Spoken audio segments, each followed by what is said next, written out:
In this tutorial, we'll add a branching narrative where you can make choices, and another character. Here's what you'll need. 2 characters with 2 or more poses, and a 1080 by 1080 portrait for each of those characters. Let's dive in.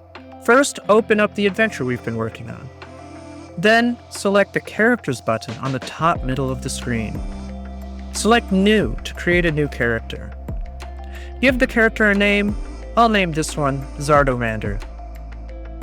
Then click Portrait and upload the image you want to use as the portrait for this character. Click Save, then Back. Let's do the same for the second character. I'll name this one Tally Zipsprocket.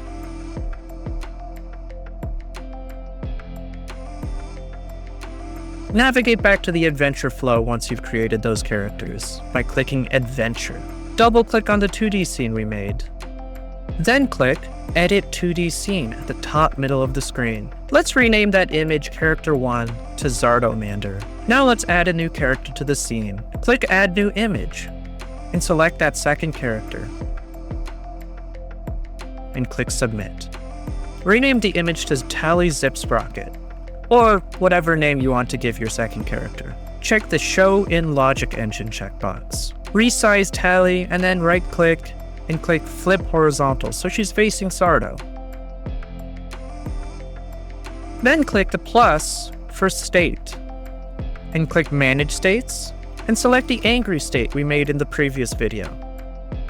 Click the drop-down labeled Default State and select the state Angry. Expand the image drop-down.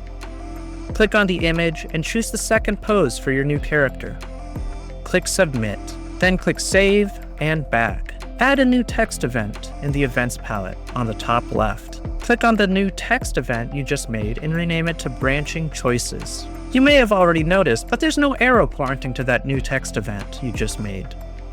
We'll need to tell the Start Scene node that we want to go to this new event instead. Double-click on the Start Scene node. You'll see one logic sentence labeled something along the lines of Navigation Request, Go to Event, Text Event. Hover over that logic sentence and click the pencil icon to edit it. There's one outcome in this logic sentence. Hover over that logic line and click the pencil icon to edit that outcome. You'll see things are already pre-populated in these highly contextual drop-down menus.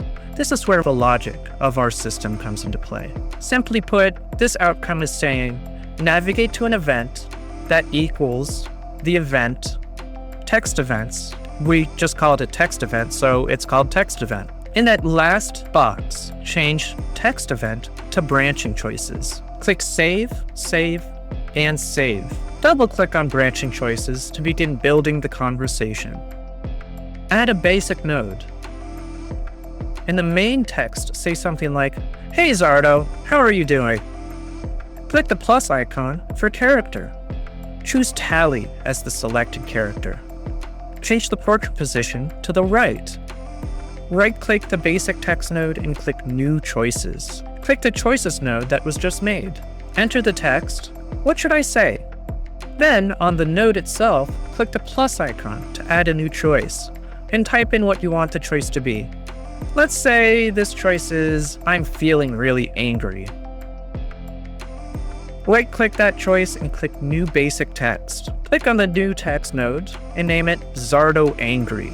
Enter the main text and say, Wow Zardo, you really do look angry.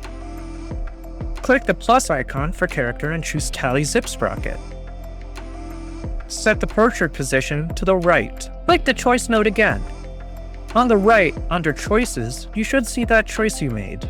Hover over that choice and click the pencil icon to add logic to it. You should see an outcome has already been added, indicating that it should navigate to that text node we made when that choice is selected. Hover over the outcome and click the pencil icon to edit that logic sentence. Click Add Outcome to create a new logic line. Scroll down and click Scene Modules, then Zardomander, Image State, States, Angry.